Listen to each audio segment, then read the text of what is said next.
Hello, నేను doctor Srinivas, specialist internal medicine. బాగున్నారా? పక్షవాతం ఈ పదం చాలా తరచుగా వింటూ ఉంటాం.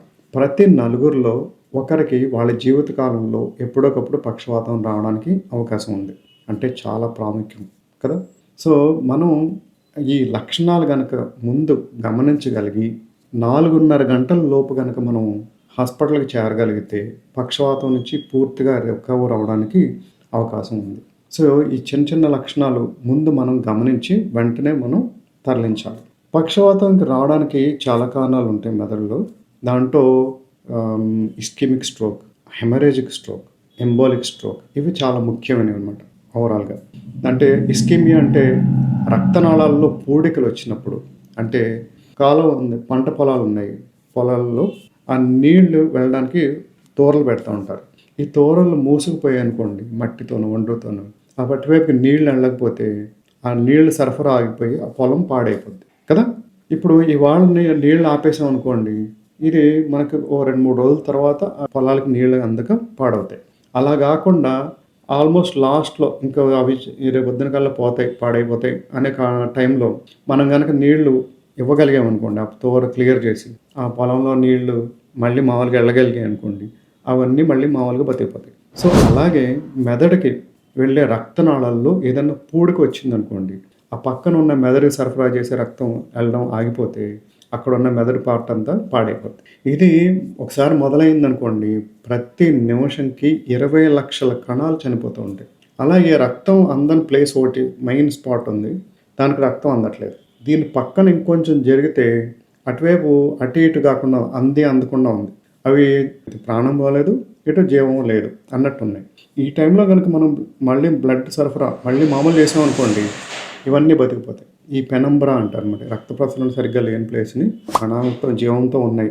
వాటిని మనం పెనంబ్రా అంటారు. సో, మనం గనక 4:30 గంటల లోపు మనం ఇది గుర్తించి మనం పంపించగలిగామనుకోండి, ఈ రక్తనాళాల్లో ఉన్న పూడికలను క్లియర్ చేయొచ్చు. అదే పెద్ద పెద్ద రక్తనాళాలు ఈ కెరోటిడ్ గాని దాని నుంచి బ్రాంచెస్ ఉంటాయి, పెద్ద పెద్ద లావుగా ఉండే గొట్టాలు. దీంట్లోకి మనం లోపలికి గైడ్ వైర్ పంపించి ఆ రక్తం క్లాట్స్ గానీ, కొలెస్ట్రాల్ ముద్దలు గానీ తీసేస్తే, అడ్డు తీసేసామనుకోండి, మళ్ళీ రక్త ప్రసరణ మళ్ళీ వెళ్ళి మళ్ళీ మామూలైపోతాయి. అలాగే ఎంఆర్ఐ స్కానింగ్ చాలా బాగా పనిచేస్తుందన్నమాట. 11 నిమిషాల లోపులని మనం ఈ ఇస్కిమియాని గుర్తించవచ్చు.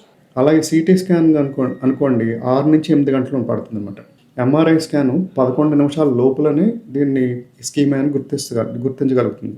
సీటీ స్కాన్ అయితే 6-8 గంటలు పడుతుంది. సో, మన ఆ లక్షణాలు ఏంటో మనం ముందు తెలుసుకోగలిగామనుకోండి, దాన్ని బట్టి మనం వెంటనే స్పీడ్‌గా యాక్ట్ చేయడానికి పనిచేస్తదనమాట. పక్షవాతం వచ్చే ముందు మనకి ఎలాంటి లక్షణాలు కనిపిస్తే మనం పక్షవాతం రావడానికి అవకాశం ఉంది అనేది మనం గమనించడానికి కావాల్సిన లక్షణాలేంటంటే, పైన కన్ను చూపు కొంచెం మసక కనిపించడం, బ్లాంక్ అవుట్ అవ్వడం, సరిగ్గా కనిపించకపోవడం, తల తిరిగిపోతున్నట్టు అనిపించడం ఉంటాయి.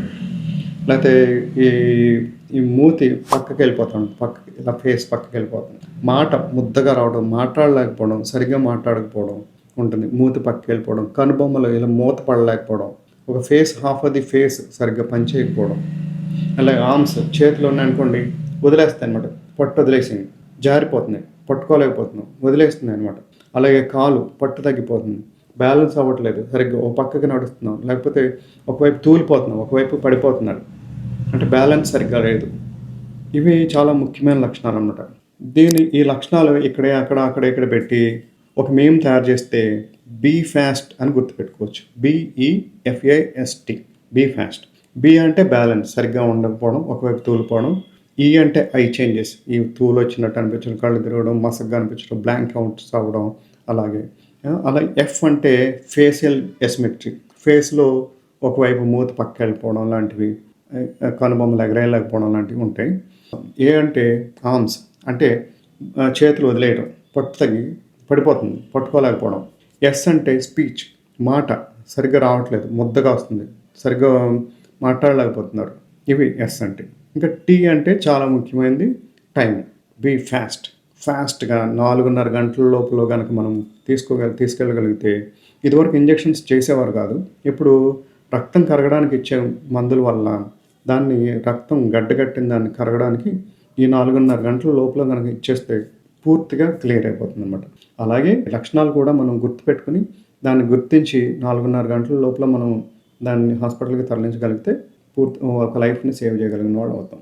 Okay. Please take care. Thank you. Thank you one and all. జై హింద్.